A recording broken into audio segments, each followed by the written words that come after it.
All right, today we're taking a look at the GSP 600 gaming headset from Sennheiser. This thing has crazy sound and an equally insane price tag. So stick around, I'm gonna show you exactly what you're gonna get for your 250 bucks. 250 US dollars? Let's go. You're looking for cheap PC games? Check out kingwin.net. Click the link in the description below to help support the channel and never pay full retail again. Yo, I'm Brian P. You're watching Bad Seed Tech, and today we're taking a look at the GSP 600 from Sennheiser. Yes, it's a gaming headset, and yes, it costs $250, and yes, it's arguably the best sounding headset I've ever heard, but let's start from the beginning. Inside the box, you got your headset, a couple of manuals, an ad for the GSX 1000, and two cables. One that's got a split breakout for your mic and headset, and the other which is a right angle 3.5 millimeter 4-pole that's gonna work with your phone, your PS4, or your Xbox One. Now, first things first, these have the best isolation of any.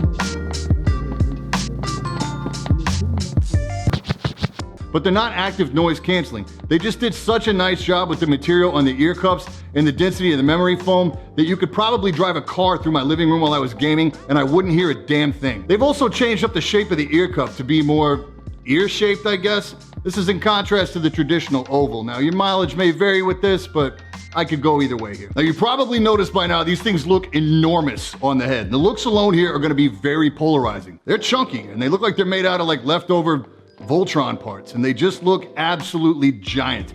They make the Game Ones look very slim and very light in comparison. The Game Ones come in at 263 grams, and the GSP 600 tips the scales at a whopping 393 grams. And they're built like a brick house. There is no doubt in my mind that you could club an intruder to death with these things, and they'd still be good to go. Assuming you could hear them coming, which you can't. They're not just big and heavy for the sake of being big and heavy. The whole idea behind this frame is that you not only have an adjustable height headband like you normally would, although it's strangely absent of any kind of indicator lines or markings, but you can also adjust the clamping force. It uses these two slides at the top, and if you look close here, you can see what happens to the overall frame when you adjust these guys. This is awesome, and definitely what caught my eye about these, because I, for one, am really sensitive to clamping force, especially when it gets me right here. Now, two things about having spent a couple weeks with these. First off, I now understand that the fit of a headset is a compromise between clamping force from the sides and pressure exerted on the top of your head as gravity pulls those ear cups down. You can see that the caliber of the headband padding is not the same memory foam density as they used on the ear cup. The second thing, shockingly, is that these only fit me at the max end of both sets of adjustments. That means as big as this headset can possibly get, that's where it fits me. Now, I know I have a larger than average head, but this is not doing anything for my self-esteem. So if you know you're on the larger end of the head spectrum there, you'll want to tread light with these. The metal hinge system is really unique here as well, and it helps create a seal around your ears against the side of your face. This works in conjunction with the leather around the ear cup, as well as the unique material they have on the surface of the ear cup that makes contact with your skin.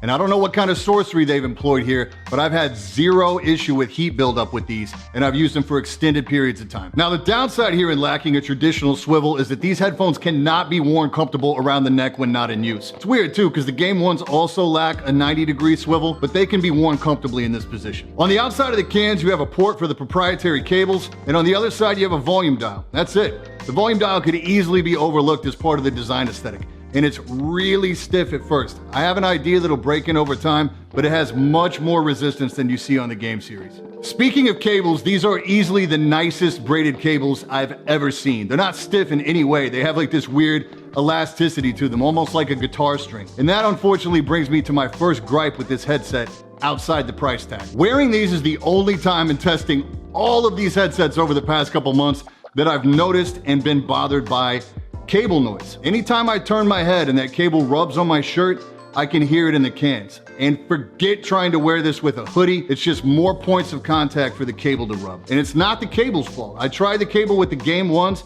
and I detected no cable noise whatsoever. So aside from all that, how do they sound? Well, that's a tricky question, and it greatly depends on what you're using to drive them. Listening to music on my Galaxy S8, I had these at full volume and I still wanted more. And the sound didn't exactly come alive either. I'm assuming it'd be very similar on consoles as well, unless you were using an outboard amp. But honestly, for this use, I'd prefer the HyperX Cloud Alphas. But mate these to an outboard gaming amp or a DAC amp combo, and now you've got some serious sound on your hands. I tested these with the onboard Realtek on my Z370 RS Gaming 5 motherboard, as well as the Mayflower ARC and Sennheiser's own GSX 1000. The onboard audio sounded decent, but it just didn't feel like it had enough power behind it. Now this and the foam performance strikes me as weird because these cans are only rated at 28 ohms, so seemingly anything should be able to drive these, but they just don't really come alive until you hook them up to an outboard amp. You'd have a hard time convincing me that these things are not specifically tuned for Sennheiser's GSX 1000. I definitely feel like they're pushing the set. When you set the EQ to story mode, the bass on these things is just right. When I listened to it on the ARC, without the bass boost engaged, the bass felt a little weak in places, and with the bass boost engaged, it was way too overpowering. That said, the mids and highs still sounded better on the ARC. For a stereo headset, these exhibit very strong spatial imaging, and I was really impressed with the soundstage, especially as far as closed-back headsets go.